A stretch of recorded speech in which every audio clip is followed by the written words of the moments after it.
Alex was always busy.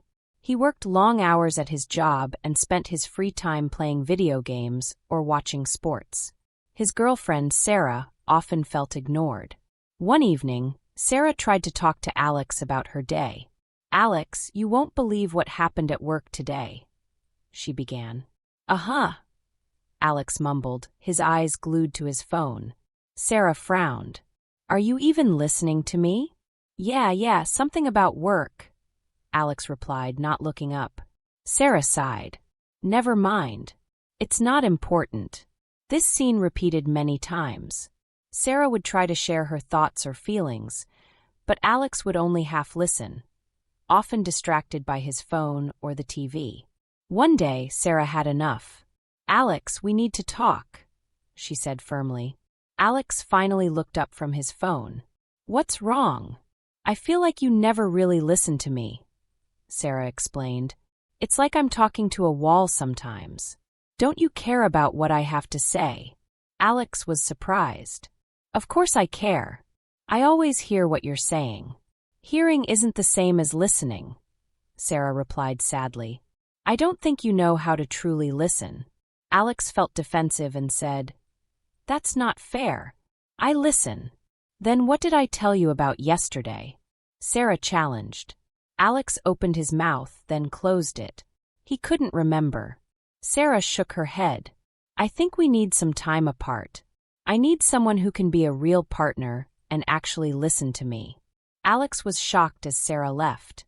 He didn't want to lose her, but he didn't know what to do. The next day, feeling lost, Alex wandered into a bookstore. A book caught his eye.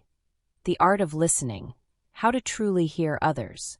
Curious, Alex bought the book and started reading.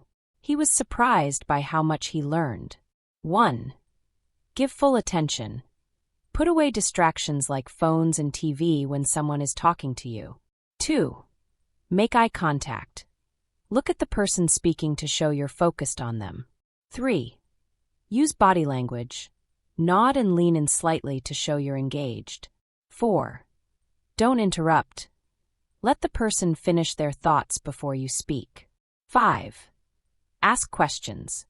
Show interest by asking for more details or clarification. 6. Reflect feelings. Try to understand the emotions behind what's being said. 7. Paraphrase. Repeat back what you heard in your own words to make sure you understood. 8. Don't judge. Listen to understand, not to form opinions or arguments. 9. Be patient. Some people need time to express themselves. Don't rush them. 10. Follow up. Remember what was said and ask about it later. Alex realized he had been doing everything wrong. He had thought listening was just about hearing words, but it was so much more. He decided to practice these skills. He started with his coworkers, really focusing on what they said during meetings. He was surprised by how much more he learned and understood. After a few weeks, Alex felt ready to talk to Sarah. He called her and asked if they could meet.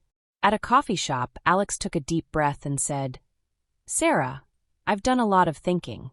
You were right. I didn't know how to listen, but I want to learn. Can you tell me again about what's been bothering you? I promise to really listen this time." Sarah looked surprised but nodded. "Okay. Well, I've been feeling really stressed at work lately." As Sarah spoke, Alex put his phone away. He made eye contact and nodded to show he was paying attention. When Sarah paused, he asked, "That sounds tough. How did that make you feel?" Sarah blinked, not used to this level of engagement from Alex. She continued talking, and Alex listened carefully. When she finished, Alex said, "So if I understand correctly, you're feeling overwhelmed because your boss keeps giving you new projects without taking any off your plate. You're worried about burning out, but you don't want to seem like you can't handle the work. Is that right?" Sarah nodded, looking impressed. "Yes, that's exactly it. Wow, you really were listening. I'm sorry I haven't been a good listener before," Alex said sincerely.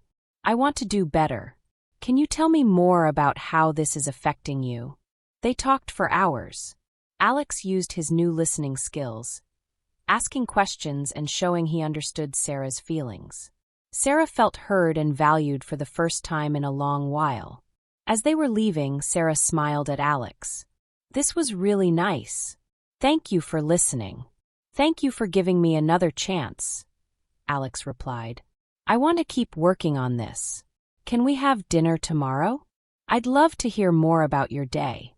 Sarah agreed happily.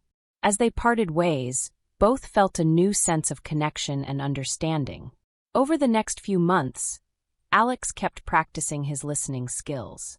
He and Sarah started having regular listening dates, where they took turns sharing about their day while the other person practiced active listening. Their relationship grew stronger. Sarah felt more supported and understood, and Alex found he was learning so much more about Sarah and the world around him. One evening, as they sat on the couch together, Sarah turned to Alex with a smile. "You know, I'm really proud of how far you've come. You've become such a great listener." Alex squeezed her hand. "Thanks. I never realized how much I was missing before. Listening isn't just about hearing words. It's about understanding and connecting. I'm glad I learned how to really listen, especially to you." Sarah leaned her head on his shoulder, feeling truly heard and loved.